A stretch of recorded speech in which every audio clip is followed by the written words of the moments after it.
Глава 1421. Лазурный изменчивый плод. Хань Ли сразу же последовал за волной существ Тянь-Пэна к определенному магазину, расположенному недалеко от второго этажа. Вытащив крылья, он вошел в дверь, как если бы он действительно был существом Тянь-Пэн. Войдя в дверь, Хань Ли сразу же увидел оживленную и шумную сцену. Он прибыл на небольшую площадь в несколько тысяч футов, и вокруг всей площади стояли магазины разных размеров. В настоящее время несколько сотен существ Тянь-Пэн заходили и выходили из этих магазинов. В центре площади стоял столб из голубого камня высотой более 100 футов. На нем мерцал свет, и казалось, что на самом верху было что-то выгравировано. Около дюжины человек смотрели на столб и тихо обсуждали между собой. Хань Ли подошел к ним с любопытством в глазах. У подножия столба он обнаружил, что его поверхность была разделена на две половины по центру. Обе половины были пронизаны текстом, одна сторона переливалась красным цветом, а другая половина — зеленым.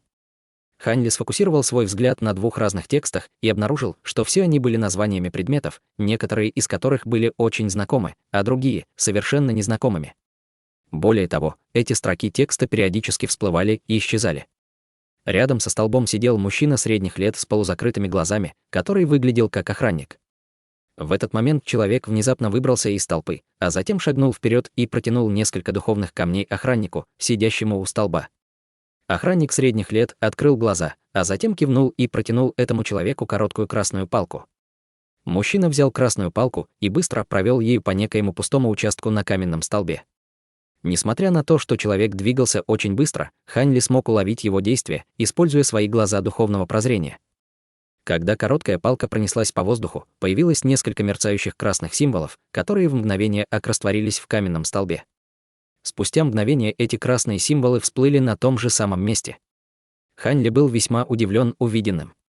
Через некоторое время вперед шагнул кто-то другой. Однако этот человек полностью проигнорировал охранника средних лет. Он просто расправил крылья и взлетел на несколько десятков футов, а затем постучал пальцем по нескольким зеленым символам на каменном столбе. Внезапно эти символы засветились зеленым светом, а затем быстро исчезли в его пальце, заставляя все его тело сиять ярким духовным светом. Тем временем существо Тянь-Пэн, начертившее эти символы пальцами, склонило голову набок, прищурившись, по-видимому, получая какую-то информацию. Через некоторое время он убрал палец и повернулся, а затем полетел прямо к входу в зал. После этого еще несколько человек сделали то же самое, что предыдущие, и потом либо полетели прямо к столбу, чтобы обвести красные и зеленые символы. Хань Ли погладил подбородок при виде этого и, наконец, понял, что происходит. Чтобы подтвердить свое предположение, он шагнул вперед и протянул палец к строке зеленого текста, которая появилась у основания каменного столба. Эти символы сразу же вспыхнули зеленым светом, и ощущение холода проникло прямо в его разум, неся с собой строку информации. Продажа первоклассного плавящегося светлого дерева, без ограничений на покупку на одного человека, каждый блок стоит 30 тысяч духовных камней, и я нахожусь на 4-м этаже, 5-м зале, в 31-м магазине. Губы Хань Ли дернулись, и он перешел к другой половине каменного столба, затем положил палец на строку красного текста. Подобная информация возникла в его голове. Ищу полную тушу хвостатого феникса, цена будет согласована лично, и я нахожусь на 9-м этаже, 2-м зале, 10-м магазине. На лице Хань Ли появилось странное выражение. Он не думал, что раса Тянь-Пэна способствовала сделкам таким образом. Было совершенно ясно, что все строки текста на этой каменной колонне были, по сути, рекламой для людей, продающих или ищущих драгоценности. Таким образом, столб служил универсальным каталогом, что делало обмен намного более удобными как для покупателей, так и для продавцов. Кроме того, эту установку не было очень сложно воспроизвести, и не было никаких причин, по которым ее нельзя было бы применить и на человеческих рынках. Помня об этом, Хань Ли отступил на несколько шагов и начал внимательно изучать зеленые строки текста, которые принадлежали объявлениям о продаже. Он планировал прочитать эту информацию, чтобы увидеть, были ли какие-то вещи, которые ему могли пригодиться. Из-за различий между людьми и расой Тянь-Пэн многие предметы здесь имели другие названия по сравнению с человеческими. Однако по какой-то причине большинство драгоценных предметов все же носили те же или похожие имена.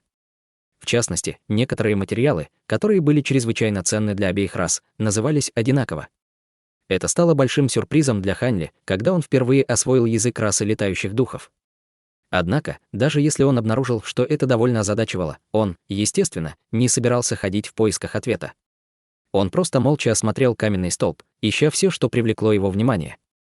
Внезапно Ханли сфокусировал взгляд на строке зеленого текста, которая только что появилась на каменной колонне, и его сердце забило быстрее. Лазурный изменчивый плод. Кто бы мог подумать, что здесь продают что-то подобное?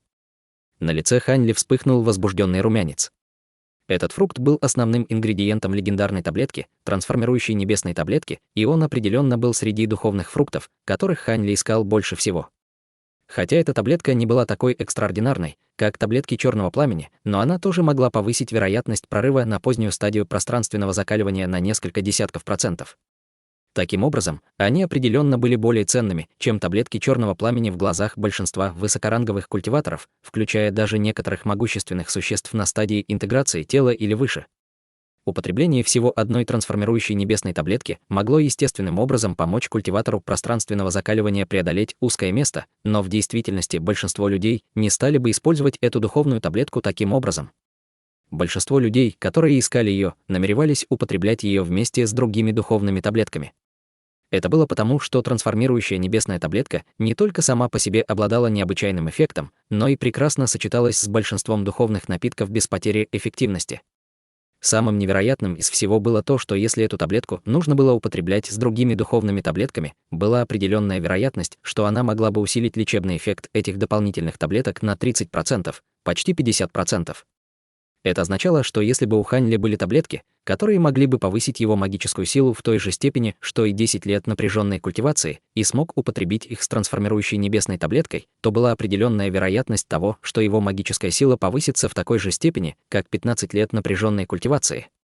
Кроме того, этот эффект применим к любой другой таблетке.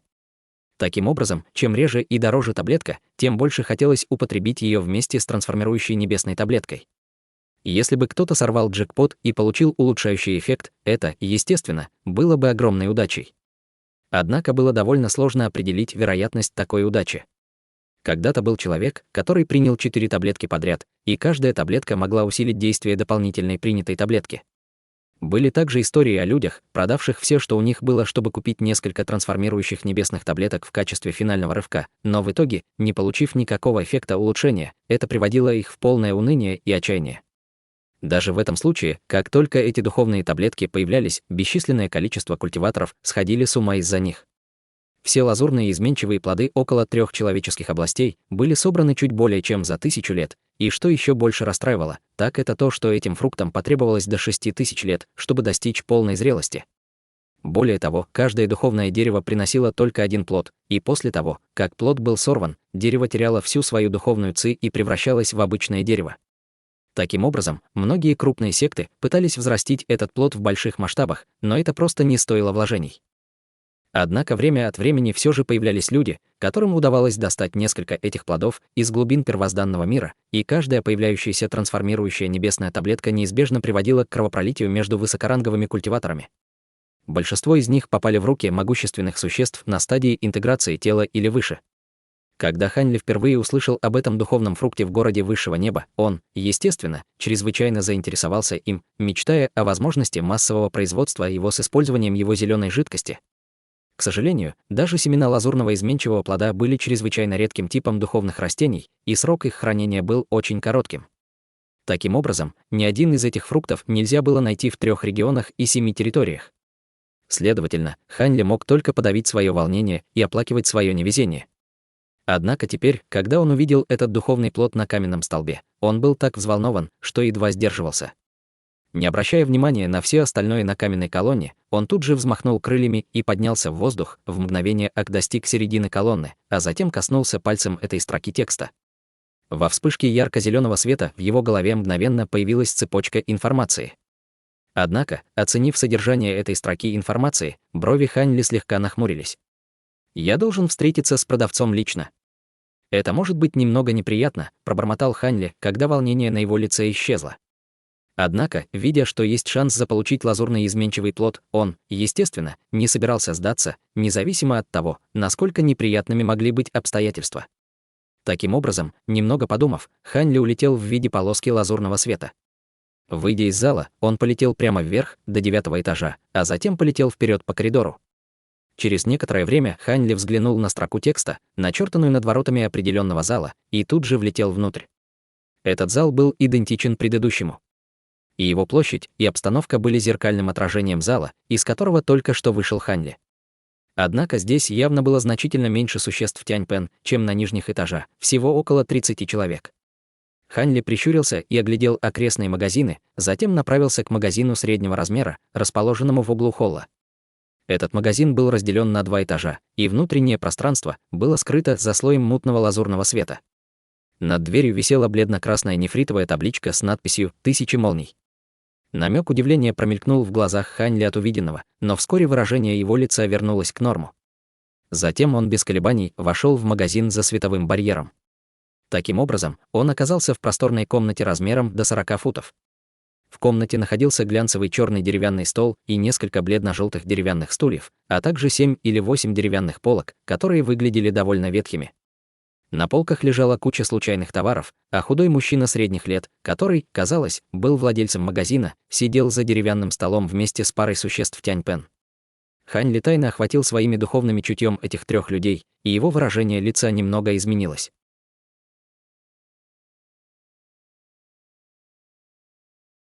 Глава 1422. 3 выбора.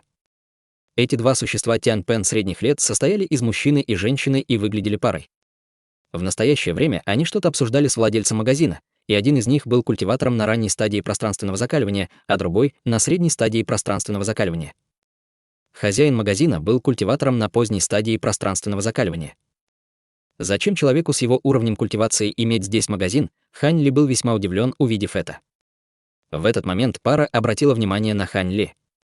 Он явно был незнакомым лицом и находился только на средней стадии божественной трансформации, поэтому они также были весьма удивлены увидеть его. Тем временем хозяин магазина просто взглянул на Хань Ли и отвел взгляд, а затем сказал ленивым голосом: «Даже не думай о моем пурпурной бессмертной древесине, если ты не нашел духовный магнит. Думаешь, что высокоранговых духовных камней для этого хватит?» Хозяин магазина не пытался сохранить свое условие в секрете. «Брат Юй, просить духовный магнит в обмен на пурпурную бессмертную древесину слишком неразумно. Духовные магниты можно найти только глубоко в земной бездне. Даже старейшие нашей расы не осмелились бы войти в эти глубины без уважительной причины, не говоря уже о паре культиваторов пространственного закаливания, таких как я и мой компаньон Даа», — возразила женщина средних лет. «Это не моя проблема. Думаешь, я случайно наткнулся на мою пурпурную бессмертную древесину? Не говори мне об этом снова, если не найдешь духовный магнит», — холодно возразил лавочник, закатив глаза. Выражение лица пары стало мрачным от услышанного. Однако, что бы они ни говорили дальше, владелец магазина не шел на уступки. В конце концов, паре пришлось смиренно уйти. На протяжении всего этого процесса никто из них не сказал Хань Ли ни единого слова. После того, как пара вышла из его магазина, владелец магазина нетерпеливо сел на стул и спросил: «Что тебе нужно, малыш?» «Я слышал, что вы продаете здесь лазурные изменчивые фрукты, старший. Это правда?» Спокойно спросил Хань Ли. Услышав это, мужчина средних лет запнулся, а затем, внимательно осмотрев Хань Ли, холодно хмыкнул и сказал: «Лазурный изменчивый фрукт — один из самых ценных предметов в моем магазине. Это не то, что ты можешь себе позволить. Не трать мое время понапрасну. Откуда вы знаете, могу ли я позволить себе этот предмет, если вы даже не назвали цену, старший?» На лице Хань Ли появилась слабая улыбка, и он отказался уходить. Похоже, ты не хочешь уходить по-хорошему». Мужчина средних лет пришел в ярость и резко взмахнул серебряными крыльями на спине в сторону Хань Ли. После глухого удара на Хань Ли прокатилась волна огромной силы, заставившая даже окружающий воздух дрожать и гудеть. Веки Хань Ли дернулись, но он не попытался уклониться. Вместо этого он просто поднял руку и опустил ее, словно это был меч. Мимо промелькнула полоска золотого света, с легкостью рассекшая этот взрыв огромной силы. Огромный взрыв силы прошел мимо Хань Ли с обеих сторон его тела, а затем приземлился на конструкцию позади него с громким грохотом. Кажется, ты не просто самоуверенный глупец, лавочник, похоже, весьма удивился. «Могу ли я узнать цену сейчас, старший?» Снова спросил Хань Ли со спокойным выражением лица. «Хорошо, я полагаю, что да, но ты все еще слишком высокомерен, если думаешь, что можешь выполнить условия сделки для моего лазурного изменчивого плода», равнодушно ответил лавочник. «Сначала вы должны сообщить мне условия, прежде чем я смогу решить, смогу ли я его выполнить», сказал Хань Ли с намеком на улыбку на лице. «Раз ты так уверен в себе, а у меня в любом случае нет других клиентов, я расскажу тебе о моих условиях. Надеюсь, мне не нужно рассказывать о том, насколько редкие лазурные изменчивые фрукты. Если ты хочешь этот фрукт, я дам тебе 3 условия. Ты можешь получить плод, если сможешь удовлетворить любое из этих 3 условий, сказал владелец магазина, слегка изменившись в лице. 3 условия. Похоже, что условия действительно будут очень строгими. В противном случае вы бы не предоставили мне столько вариантов, сказал Ханли, криво улыбнувшись. Хе-хе, я рад, что ты понимаешь это.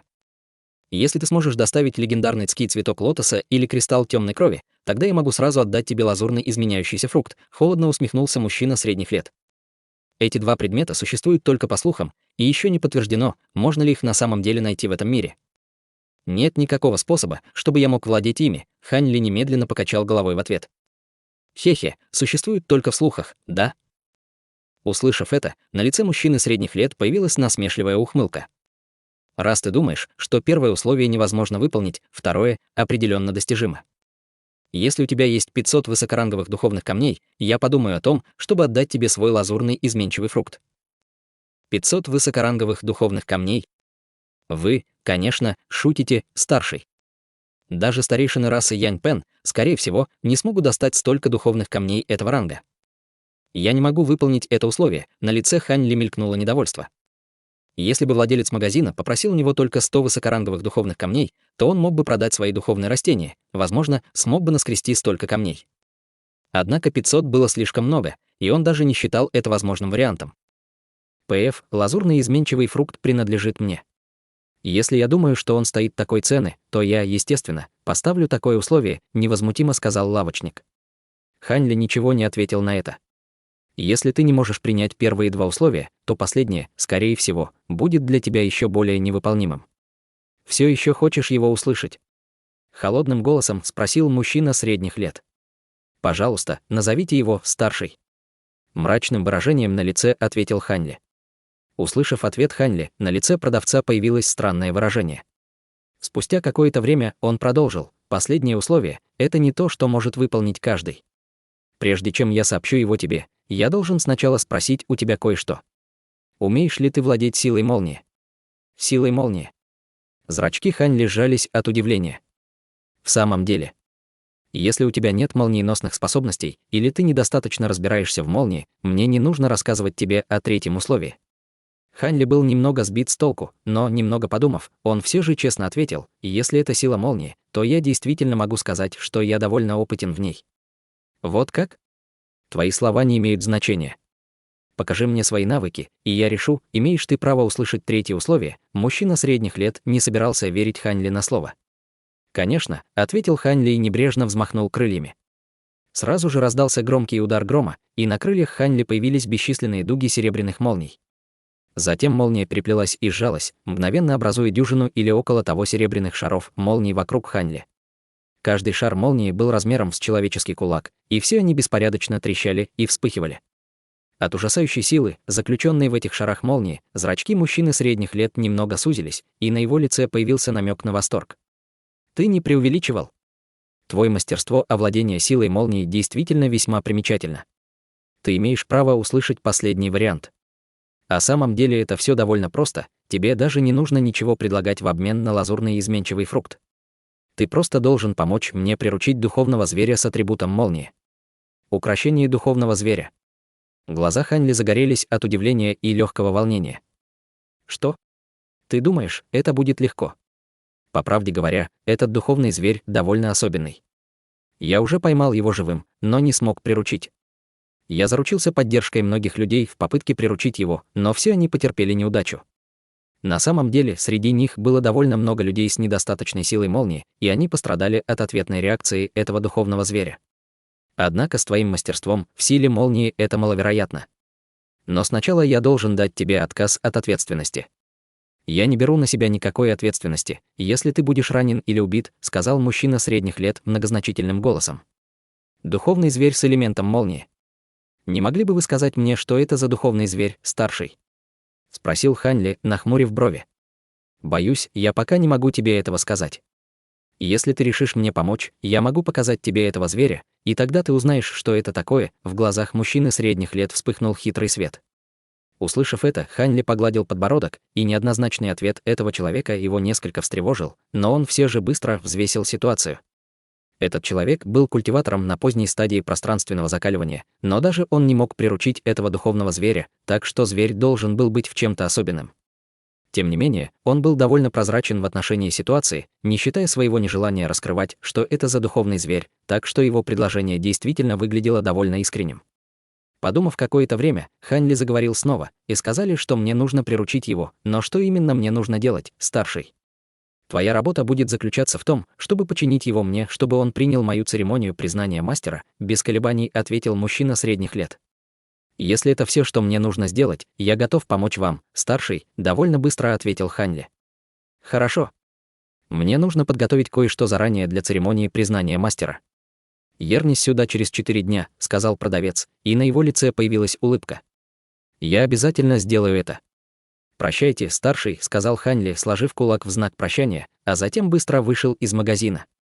Мужчина средних лет погладил свою козлиную бородку, глядя в том направлении, куда ушел Хань Ли, и в его глазах появился намек на воодушевление. Выйдя из магазина, Хань Ли не стал сразу покидать обменный пункт.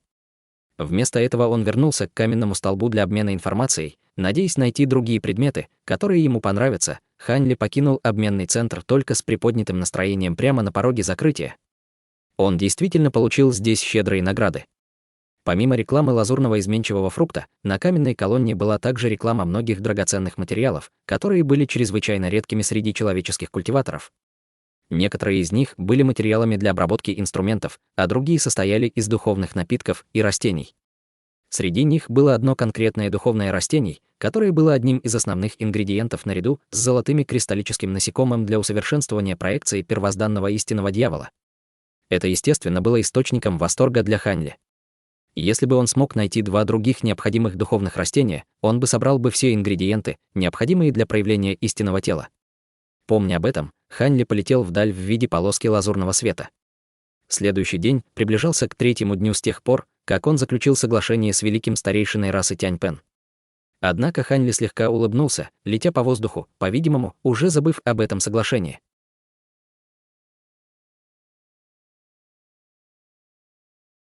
Глава 1423. Реликвия Кун-Пен и обет Тянь-Пена. «Ты согласен присоединиться к нашей расе Тянь-Пен?» — спросила молодая женщина с парой сияющих ярких глаз. «Мне не позволят уйти, если я не соглашусь, верно?» Хань Ли покорно вздохнул. В этот момент он находился в павильоне с этой молодой женщиной, пожилым мужчиной и другой красавицей. Эти 2 старейшины расы Тянь-Пен на ранней стадии интеграции тела в настоящее время оценивали грозовые крылья на его спине с палящей тоской в глазах. «Ты принял мудрое решение, господин даосист Хань. Если священный ученик нашей расы сможет пройти испытание, мы обязательно отплатим тебе». В голосе молодой женщины звучал восторг, но ее спокойный тон также предполагал, что она уже заранее предугадала ответ Хань Ли. «Если испытание действительно такое, как вы описываете, то я не особо смогу помочь вам. Однако в то же время я не хочу полностью зависеть от вас, когда я стану бесполезен, поэтому у меня есть 2 условия. Я надеюсь, что вы примете эти условия, чтобы я мог помочь священному ученику вашей расы без каких-либо колебаний или опасений», внезапно сказал Хань Ли. «Условия». «Продолжай», — сказал пожилой мужчина, нахмурив брови. «Я хочу реликвию Кун-Пен, а также право записать свое имя на копии свитка обета Тянь-Пен», ответил Хань Ли с легкой улыбкой. «Ты знаешь об этих вещах?» Услышав это, все 3 существа Тянь-Пена одновременно изменились в лицах. «Это невозможно. У нашей расы всего около дюжины реликвий Кун-Пена, и каждая из них была оставлена прошлыми великими старейшинами нашей расы, когда они скончались. Как мы можем дать тебе одну? Что касается клятвы Тянь-Пена, у нашей расы всего 3 копии свитка, и на них нет места, чтобы ты мог записать свое имя», тут же отказался пожилой мужчина с мрачным выражением на лице. «В самом деле, эти 2 предмета чрезвычайно ценны для нашей расы. Ты бы согласился принять какие-либо другие условия?» — спросила красивая женщина в тройке. Молодая женщина ничего не сказала, но на ее лице было задумчивое выражение. «Я не прошу реликвию Кун-Пена исключительно себе. Только после поглощения реликвии я смогу постичь силу Кун-Пена и проявить тело Кун-Пена. Только тогда я смогу изобразить священного ученика вашей расы и не раскроюсь перед другими расами. С реликвией в дополнение к перу Кун-Пена и истинной крови Кун-Пена, слившимися с моим телом, я должен иметь право записать свое имя в копию свитка клятвы Тянь-Пен. Это единственный способ показать мне, что ваша раса не будет питать ко мне никакой неприязни после испытания», сказал Хань Ли спокойным голосом. «Откуда ты знаешь об этом? Кто-то из нашей расы раскрыл тебе эту информацию?» С серьезным выражением на лице спросил пожилой мужчина. Господин Даосист Хань целый день находился во всеведущем павильоне нашего города, поэтому он, скорее всего, собрал эту информацию из книг. Я почти забыла, что все люди могут обладать эйдетической памятью, достигнув достаточно высокого уровня культивации, спокойно сказала Цзинь Юэ. Даже в этом случае мы абсолютно не можем принять эти условия. Пожилой мужчина упрямо покачал головой. Почему бы и нет? Если священный мастер не появится среди вашей расы во время этого испытания, вы, скорее всего, будете исключены из 72 ответвлений расы летающих духов и будете насильно побеждены другими, более могущественными ответвлениями. Я думаю, то, о чем я прошу, очень разумно, если только вы трое не планировали с самого начала напасть на меня после испытания, медленно сказал Хань Ли. Услышав это, лица пожилого мужчины и красивой женщины стали мрачными. Немного помолчав, Цзинь Юэ внезапно сказала: «Хорошо, я принимаю твои условия». «Ты не можешь, великий старейшина, мы должны обсудить этот вопрос более подробно». Оба других старейшины поспешили отговорить ее. Нет необходимости в дальнейших обсуждениях. Как сказал господин Даосист Хань, этот кризис вполне может означать падение нашей расы. Напротив, его условия действительно очень разумны. Я принимаю здесь исполнительное решение. Говорить дальше по этому поводу нет смысла, холодным голосом сказала Цзинь Юэ, подняв руку в направлении двух старейшин. Услышав это, двое старейшин нерешительно переглянулись, но в конце концов решили помолчать. Я могу согласиться на твои условия, но чтобы убедиться, что ты сделаешь все возможное, чтобы помочь нашим двум священным ученикам пройти испытание, мне нужно, чтобы ты дал кровавую клятву. Если не появится священный мастер из нашей расы после завершения испытания, как великий старейшина, я могу пожертвовать частью своей жизни, чтобы отстранить тебя от обета Тяньпэна, а затем убить тебя на месте. Взгляд Цзинь Юэ внезапно стал острым, как кинжал. Сердце Хань Ли слегка дрогнуло в ответ, но он лишь слегка улыбнулся и сказал: «Будьте уверены, старшая. Если священные ученики не пройдут испытание из-за недостатка усилий с моей стороны, тогда я готов принять любое наказание». «Хорошо. Возвращайся и готовься. Я пришлю кого-нибудь, чтобы забрать тебя завтра, чтобы мы могли провести церемонию посвящения твоего духа и официально приветствовать тебя в нашей расе», сказала молодая женщина серьезным тоном. У Хань Ли, естественно, не было возражений, и он сразу же сложил кулак в знак прощания со старейшинами перед уходом. Пожилой мужчина смотрел, как Хань Ли выходит из комнаты, а затем глубоко вздохнул и с тяжелым выражением лица повернулся к Цзинь Юэ. «Великая старейшина, я все еще против этого курса действий. Я могу согласиться с тем, чтобы отдать ему реликвию Кун Пэна, но если мы запишем его имя в копию свитков клятвы Тяньпэна, никто из наших братьев не сможет с ним ничего сделать, если только он не совершит несколько чрезвычайно серьезных преступлений, перечисленных в клятве. Существа из чужих рас могут легко использовать это против нас и принести бедствие нашей расе. Я, естественно, осознаю это. Однако, похоже, ты кое-что забыл, старейшина Сюй. Клятва Тяньпэна может ограничить только наших братьев. Ты забыли об этом предателе 3000 лет назад?» Когда она говорила, на лице Цзинь Юэ появилось своеобразное выражение. «Неужели?» Красивая женщина среди троицы начала понимать, к чему все это идет. Цзинь Юэ нежно погладила себя по волосам и ответила: «Несколько дней назад я встретила генералов летающих духов, которые недавно вернулись в город с жертвоприношениями, и я узнала от них кое-что об этом человеке. По их словам, этот человеческий культиватор обладает уровнем культивации генерала среднего ранга, но на самом деле он по крайней мере так же силен, как великий духовный генерал начального ранга. С ним на нашей стороне наши священные ученики практически гарантированно пройдут испытание, поэтому я готова пойти на эти условия. Более того, когда все будет сделано, если этот человек пожелает оставаться в нашем священном городе и не будет вступать в контакт ни с одним из своих собратьев, нам не нужно прибегать к этому заключительному шагу. Чего мы действительно должны опасаться, так это тех врагов нашей расы, которые замышляют против нас во время испытания. Твоя мудрость не имеет себе равных, великая старейшина». Двое старейшин успокоились от ее слов. С другой стороны, Хань Ли только вернулся в свою резиденцию и принял несколько гостей. Это были Фэн Сяо, Бай Лэй и Бай Нин, которые вернулись в город вместе с ним. Все трое очень тепло и с энтузиазмом поприветствовали Хань Ли и остались поболтать с ним большую часть полдня перед отъездом. Как только Хань Ли проводила эту троицу, улыбка исчезла с его лица, и он вернулся в комнату с задумчивым выражением и закрыл двери. Разумеется, на следующее утро его нашли 8 существ Тяньпэн, 4 из которых были мужчинами, а остальные 4 — женщинами. Несмотря на то, что они находились только на стадии заложения основ, все они были очень молоды, поэтому их способности были довольно блестящими. Бросив взгляд на них, Хань Ли ничего не сказал и молча последовал за ними к определенному месту в священном городе. Пролетев почти половину города, через полдня Хань Ли появился в странном здании, расположенном на углу города. Это здание представляло собой огромную площадь, напоминающую арену. Площадь имела круглую форму и была окружена массивными каменными стенами высотой около 1000 футов, занимающими площадь в несколько километров. На этих каменных стенах стояли сотни каменных статуй птиц, и все они светились разными цветами. На них явно было наложено какое-то ограничение, и свет, исходящий от статуй, объединился, формируя мягкий знак радужный световой барьер, окутавший всю площадь. В центре площади стояла высокая платформа, напоминающая жертвенный алтарь, построенный из безупречного белого нефрита. В настоящее время Хань Ли стоял на нефритовой платформе с дюжиной или около того существ Тянь Пен в белых одеждах, которые стояли вокруг него с торжественным выражением на лице. Среди них были как мужчины, так и женщины, и все они находились на стадии пространственного закаливания. Цзинь Юэ и трое старейшин расы Тянь Пен стояли прямо перед Хань Ли, а пара молодых женщин, которые оказались слугами, стояли позади них, держа по серебряному диску каждая. «Господин да-ассист Хань, все приготовления были сделаны. Чтобы полностью активировать силу реликвии Кун Пена и крови Кун Пен внутри тебя до начала испытания, мы с двумя старейшинами используем наши способности, чтобы помочь тебе в скором времени доработать эти два предмета.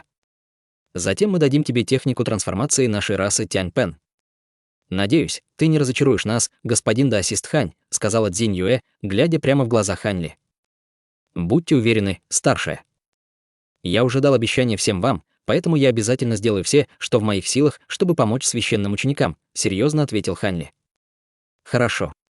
Сначала смешай истинную кровь Кун Пена со своим телом, и старейшина Сюй активирует силу духовной крови, принудительно объединив ее с твоей кровью, так что они станут единым целым.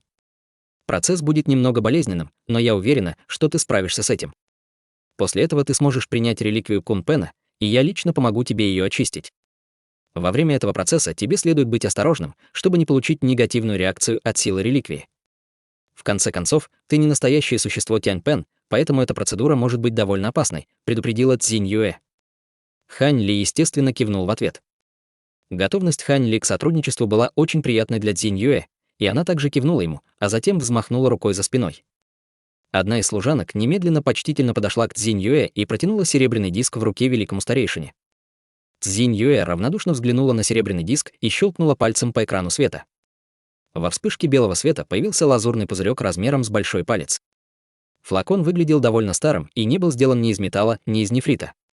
Цзинь Юэ посмотрела на маленький флакон, и из ее тела вспыхнул слабый серебряный свет. Выражение ее лица внезапно стало чрезвычайно торжественным и серьезным. Тем временем все остальные существа Тянь Пена в унисон поклонились маленькому пузырьку с выражением благоговения и почтения на лицах.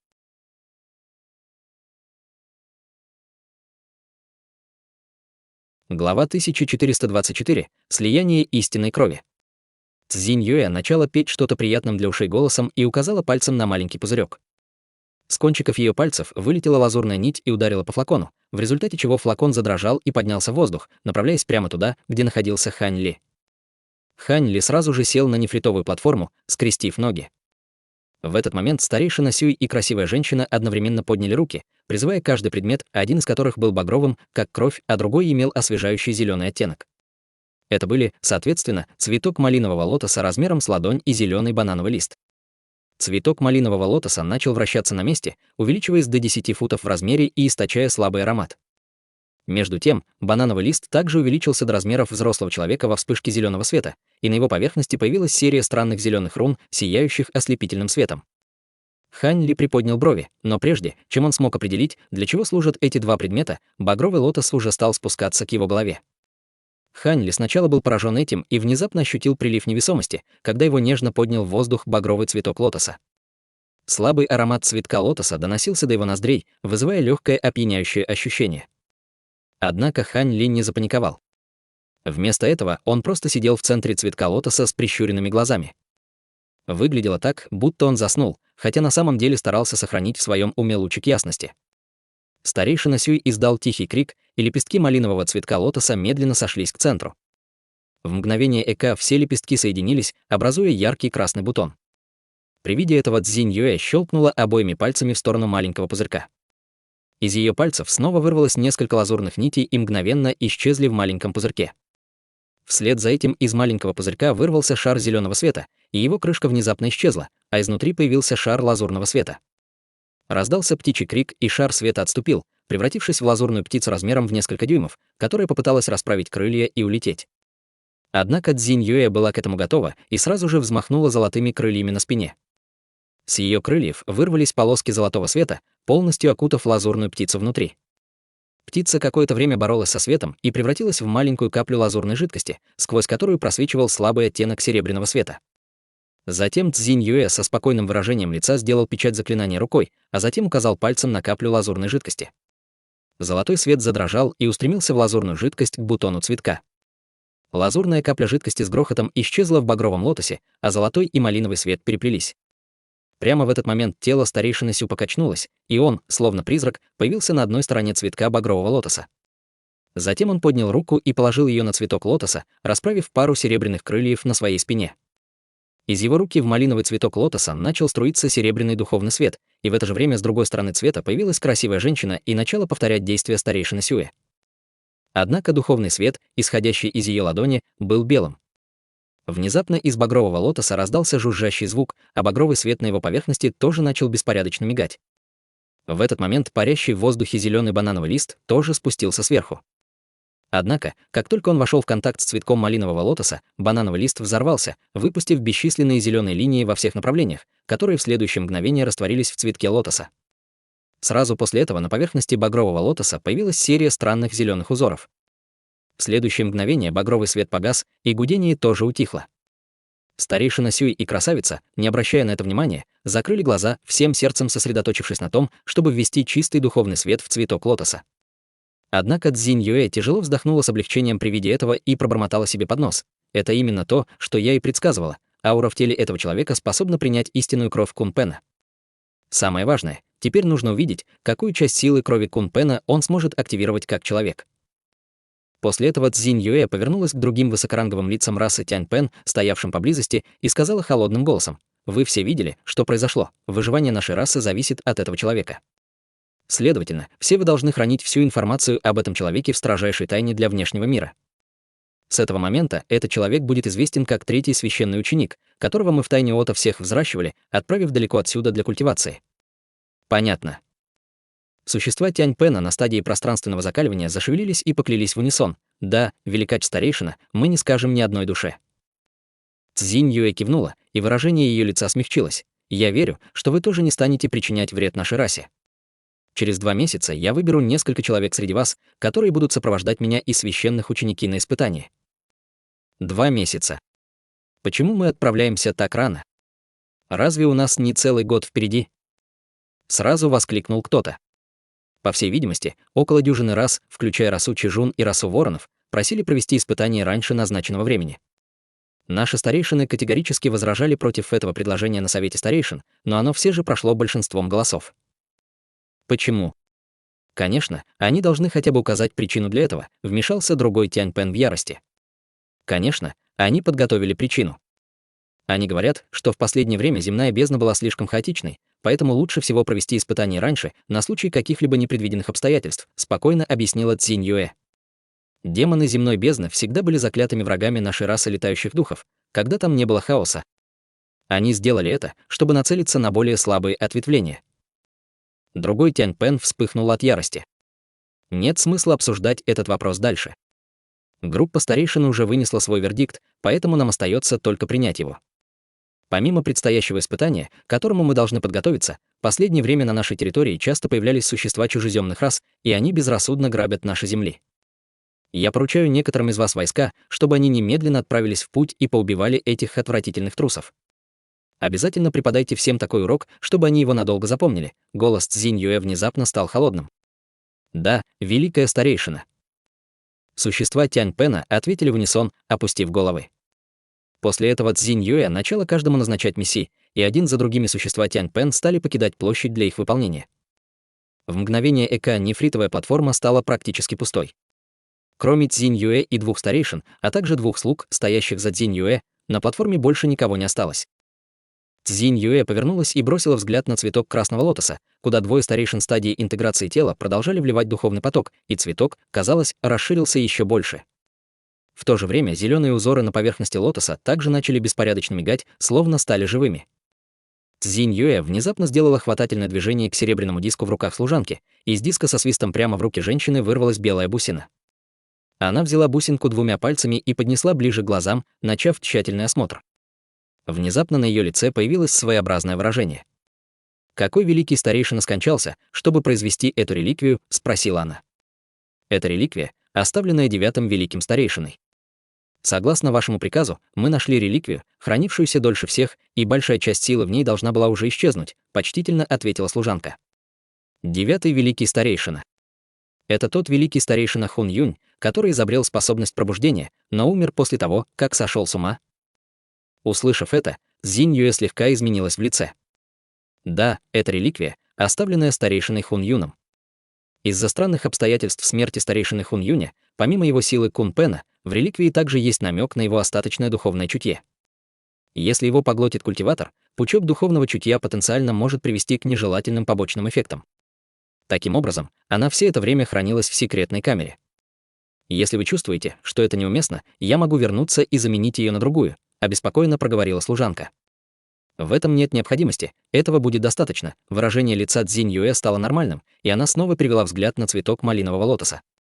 В этот момент зеленые узоры на поверхности цветка начали скручиваться и деформироваться, и весь малиновый лотос начал набухать 2 дня спустя в воздухе над нефритовой платформой. В небе летала огромная лазурная птица, оставляя за собой серию остаточных изображений. Дуги золотых молний и лазурного света покрывали все ее тело. Внезапно она резко остановилась и злобно схватила воздух когтями. 10 белых когтей проносились по воздуху, рассекая несколько слабых белых отметин в пространстве, исчезнув в мгновение ока. Затем она яростно взмахнула крыльями, выпустив обширное пространство лазурного света, которое превратилось в лопасти ветра размером с ладонь, окутав область радиусом более 1000 футов. С оглушительным грохотом массивная лазурная птица раскрыла клюв, выпустив шары золотых молний, которые врезались друг в друга, превратив пространство перед собой в море молний. Издав протяжный возглас, лазурная птица взмахнула крыльями и внезапно исчезла в порыве сильного ветра. В следующее мгновение ураганный ветер поднялся еще выше, и лазурная птица появилась снова. Внутри ореолов лазурного света тело птицы быстро расширялось, увеличиваясь в размере от 10 футов до более 1000 футов в мгновение ока.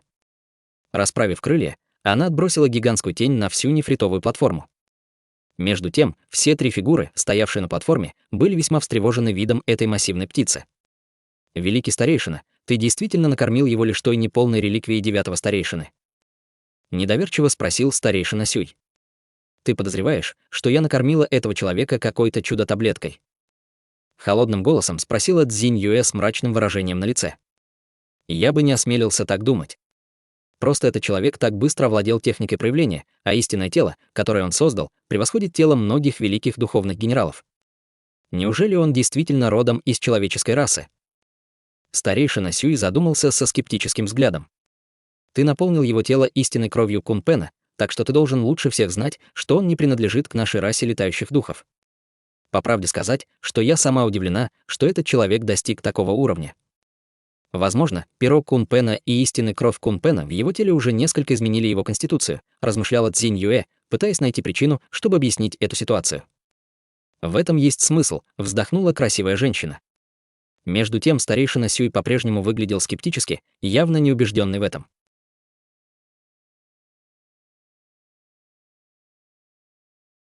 Глава 1425. 12 пробужденных трансформаций.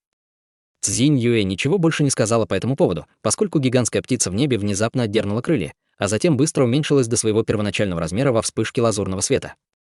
Громкий крик раздался из клюва птицы, и во вспышке духовного света на ее месте появился полуобнаженный человек. Мужчина сделал печать заклинания и медленно спустился к нефритовой платформе, окутав все свое тело полосой лазурного света. Цзинь Юэ немного прищурилась, когда ее взгляд упал на грудь мужчины.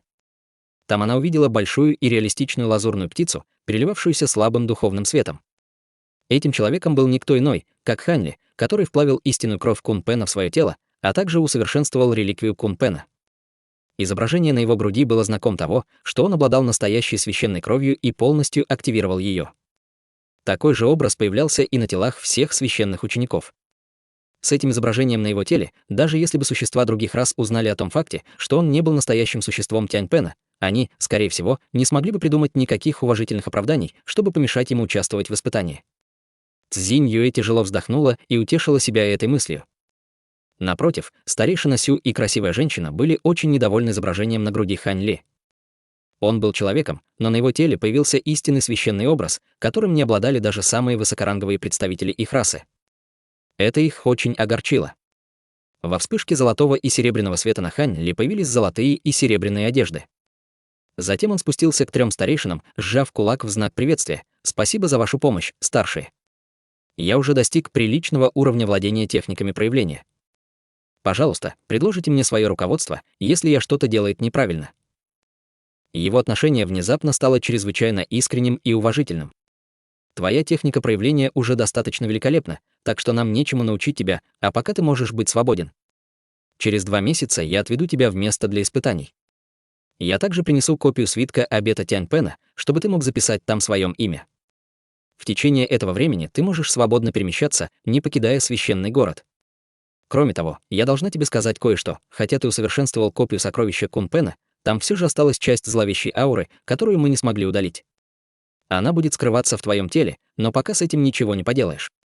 Я помогу тебе изгнать ее, когда вернешься с испытаний», — небрежно сказала Цзинь Юэ. Услышав это, Хань Ли слегка изменился в лице, но быстро пришел в себя.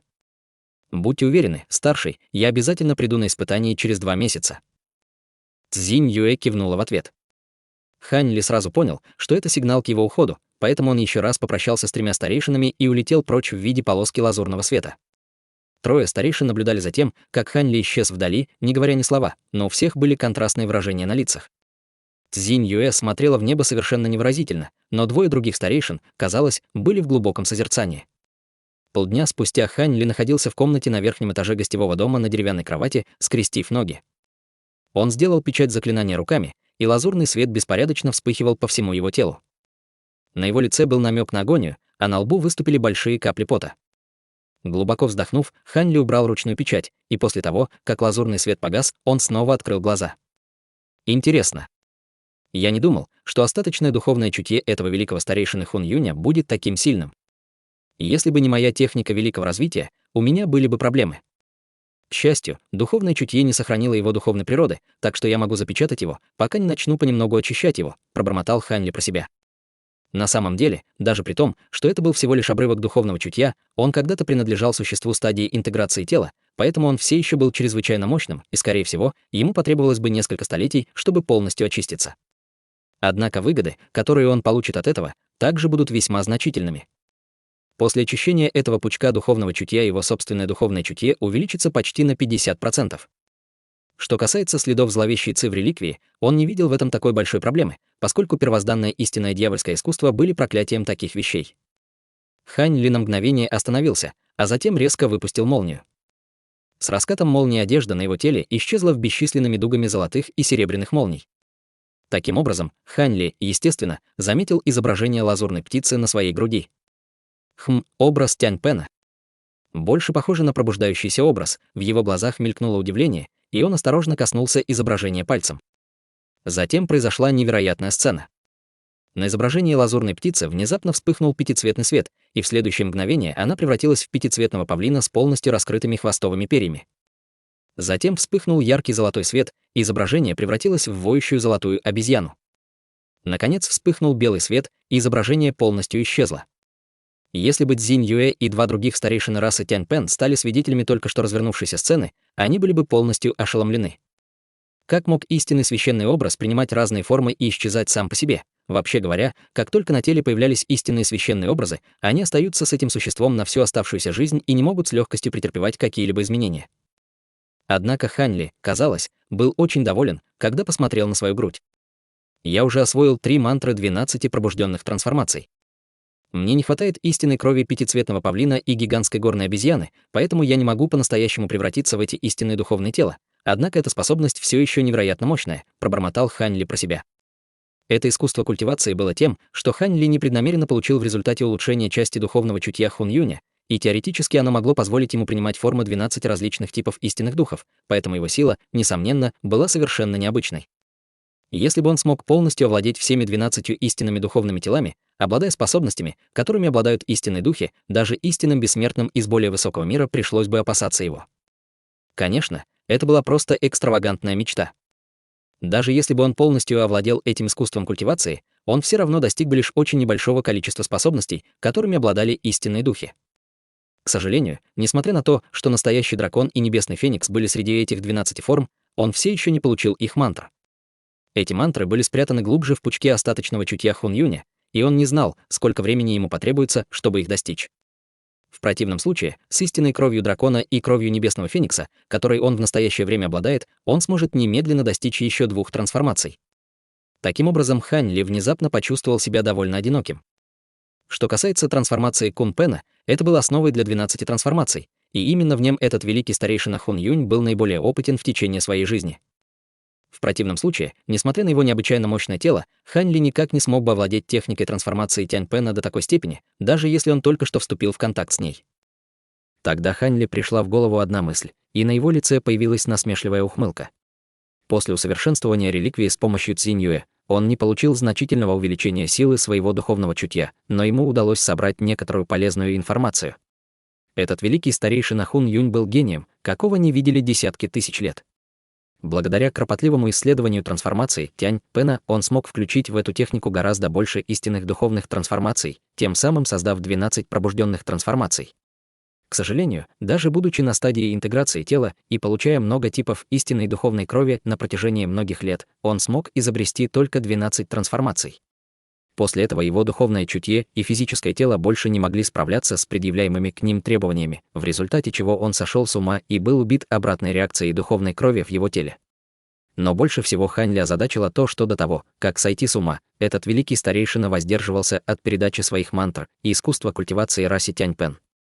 Хань Ли, естественно, не подозревал, что когда Хун Юнь был великим старейшиной, раса Тянь Пэн была на пике своего могущества. Он смог подняться до положения великого старейшины после изобретения этого искусства культивации благодаря его блестящим способностями, что позволило ему править всей расой Тянь Пэн. Таким образом, это искусство культивации было не только ключом к его успеху, но и стало его самым тщательно охраняемым секретом, и он никому не раскрыл его. Все остальные старейшины в то время знали только о том, что Хун Юнь изобрел искусство культивации, известное как искусство пробуждения, но они ничего не знали об этом. После этого Хун Юнь сошел с ума из-за побочных реакций духовной крови и скончался, поэтому содержание его искусства пробуждения оставалось загадкой. Что касается того, почему искусство пробуждения было пропитано реликвией, которую он оставил позади, это было известно только небесам. Возможно, это был просто непреднамеренный жест великого старейшины Хун Юня после того, как он сошел с ума. В качестве альтернативы, возможно, ему удалось сохранить последний кусок здравомыслия прямо перед своей смертью, и внезапно он захотел оставить это искусство культивации своей расе, тем самым решив влить его в эту реликвию. Хань Ли не особо вникал в этот вопрос. Видя, что это искусство культивации попало в его руки, он, естественно, не собирался возвращать его расе Тянь Пэн. В противном случае, первое, о чем подумали бы эти старейшины, скорее всего, было бы, как убить его, чтобы предотвратить утечку этого искусства культивации из их расы, а не как поблагодарить его. Хань Ли, естественно, не собирался делать что-то настолько самоубийственное. С созерцательным выражением на лице он тщательно обдумал ситуацию. Внезапно на его лице снова появился намек на улыбку. На самом деле, помимо слияния истинной крови Кун Пэна с его телом и получения искусств пробуждения от реликвии, он также получил еще одну огромную награду, которая наполнила его восторгом. Благодаря стимуляции, которую его тело получило во время этого процесса, он каким-то образом смог преодолеть свое узкое место, поэтому теперь он находился на поздней стадии божественной трансформации. С помощью жидкости истинной жабы его путь культивации с этого момента будет развиваться без сучка и задоринки. Трое старейшин расы Тянь Пэн были только удивлены образцовым мастерством Хань Ли в технике трансформации Тянь Пэна, но они ничего не говорили о внезапном улучшении его базы культивации. Скорее всего, они это заметили, но для таких существ на стадии интеграции тела, как они, такое незначительное улучшение в базе культивации просто не заслуживало внимания. Хань Ли прищурился и некоторое время обдумывал ситуацию, а затем взмахнул рукой, призвав зеленый нефритовый пузырек, а затем вытащил из него несколько таблеток. После приема таблеток он закрыл глаза и снова начал культивировать в сидячем медитативном состоянии. Только что перейдя на позднюю стадию божественной трансформации, он должен был укрепить свою базу культивации. Через день Хань Ли покинул свою резиденцию в приподнятом настроении и направился прямо к обменному центру. Это был день, когда он согласился встретиться с владельцем магазина «Тысячи молний». Он был полон решимости заполучить лазурный изменчивый плод, поэтому, естественно, не собирался пропускать эту встречу. Путешествие было довольно гладким, но когда Хань Ли снова прибыл в этот магазин на 9-м этаже, его лицо сразу же потемнело. Что происходит? Почему эти люди здесь? Разве я не единственный, с кем вы договорились? Тот, кто сказал это, был не Хань Ли. Это был бородатый мужчина в костюме из внушительных черных доспехов. В этот момент, помимо Хань Ли, присутствовали еще 3 человека.